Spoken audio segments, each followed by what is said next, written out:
और चलिए बड़ी खबर आपको बता दें, पंजाब में अमृतपाल सिंह ने सरेंडर कर दिया है। बड़ी खबर इस वक्त सामने आई है। अमृतपाल ने मोगा पुलिस के सामने सरेंडर किया। मोगा के गोड़ेवाल गुरुद्वारे में सरेंडर किया है अमृतपाल सिंह ने।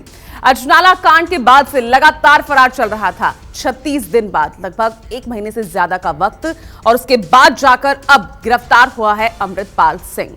तो 36 दिनों के बाद, 36 दिनों तक लगातार एक जगह से दूसरी जगह, एक राज्य से दूसरे राज्य में तस्वीरें सामने आती रही, भेस बदलता रहा, और अब जाकर अमृतपाल सिंह ने सरेंडर किया है मोगा पुलिस के सामने।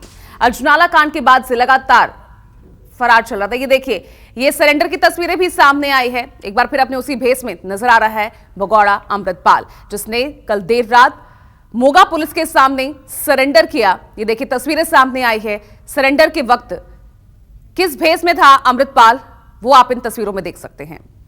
मोगा पुलिस के सामने कल देर रात सरेंडर किया। 36 दिन तक लगातार पुलिस को चकमा देता रहा, एक राज्य से दूसरे राज्य में जाता रहा, मूवमेंट, अपनी लोकेशंस चेंज करता रहा, अपना भेस भी बदलता रहा, और कल देर रात जाकर मोगा के गोड़ेवाल गुरुद्वारे में अमृतपाल सिंह ने सरेंडर किया है।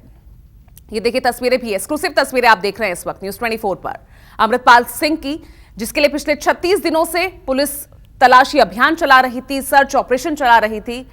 और विशाल इंग्लिश मेरे सहयोगी लगातार हमारे साथ बने हुए हैं। विशाल, तस्वीर भी सामने आई है अमृतपाल की सरेंडर के वक्त, तो थोड़ा क्लियर कीजिए। मोगा पुलिस के सामने सरेंडर किया है, गुरुद्वारे की भी खबर आ रही कि गुरुद्वारे में जाकर उसने सरेंडर किया। किस वक्त ये सरेंडर हुआ है और क्या जानकारी से लेकर?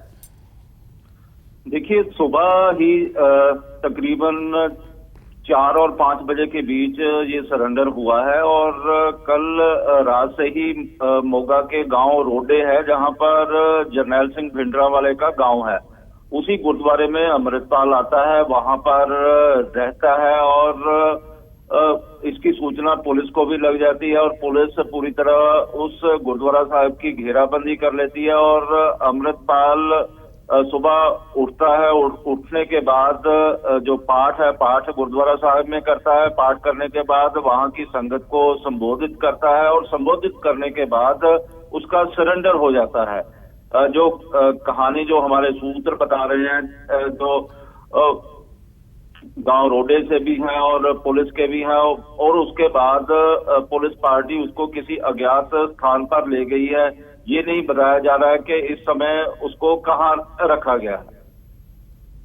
बिल्कुल विशाल, एक तरह से बहुत बड़ी चुनौती बना हुआ था ये अमृतपाल, जिस तरह से पिछले 36 दिनों से पुलिस को चकमा दे रहा था। लगातार कई टीमें उसके पीछे, उसकी धरपकड़ के लिए लगी हुई थी। अब जाकर ये कहा जाए कि यहां पंजाब पुलिस ने राहत की सांस ली होगी।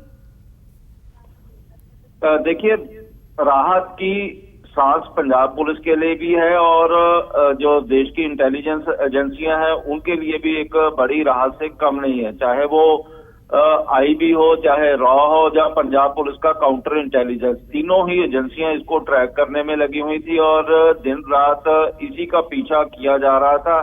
और अब जब ये पकड़ में आ गया है, तो उनके लिए एक बड़ी राहत भरी, आज का दिन उनके लिए काफी राहत भरा होगा। और यही कारण है कि अब सबसे बड़ी चुनौती है अमृतपाल को डिब्रूगढ़ किस तरह से भेजा जाना है, कहां पर उसको, क्योंकि अब गांव रोडे में उसको उसका सरेंडर हुआ है, और उस सरेंडर के बाद से ही अब उसको अमृतसर में पेश किया जाएगा, ड्यूटी मजिस्ट्रेट के सामने पेश किया जाएगा। किस तरह से किया जाता है, क्योंकि जिस तरह से अजनाला की घटना घटी है, अजनाला की घटना के बाद पुलिस किसी किस्म का भी अभी जोखिम नहीं लेना चाहेगी, और किसी भी तरह से अमृतपाल को एयरलिफ्ट करके तुरंत ही जो है डिब्रूगढ़ भेजने की प्रक्रिया शुरू कर दी गई है। बिल्कुल, लेकिन विशाल, कुछ वजह सामने आई, क्योंकि जो 36 दिनों से इतनी सफलतापूर्वक पुलिस को चकमा दे रहा और अचानक आकर वो सरेंडर कर देता है, कुछ कारण इसके पीछे सामने कुछ आप समझ पा रहे हैं? देखिए, जो कारण थे, कारण तो साफ ही थे कि वो पुलिस की पकड़ में नहीं आना चाहता था, और अपना दमखम दिखाना चाहता था कि वे पुलिस से ऊपर है, और लगातार ही पुलिस को चुनौती भी देता आया था। और अजनाला की जब से घटना हुई है, और उसके बाद से वो लगातार पुलिस को चैलेंज करता हुआ दिखाई दे रहा था। उसके 2 वीडियो आते हैं, वीडियो में भी पुलिस को चैलेंज करता हुआ दिखाई दे रहा था और वहीं पर अपने लिए सुरक्षा कवच के तौर पर सरबत खालसा बुलाने की बात कर रहा था।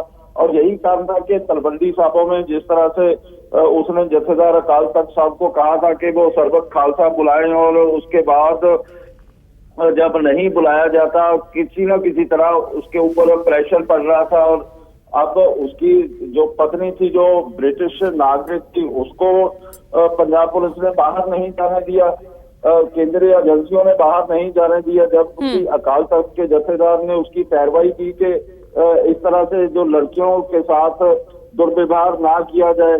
लेकिन वहीं पर अमृतपाल पर कहीं ना कहीं एक सोशल प्रेशर भी बिल्ड हो रहा था घर की। बिल्कुल हो सकता है और इसी के चलते आज उसने सरेंडर कर दिया हो।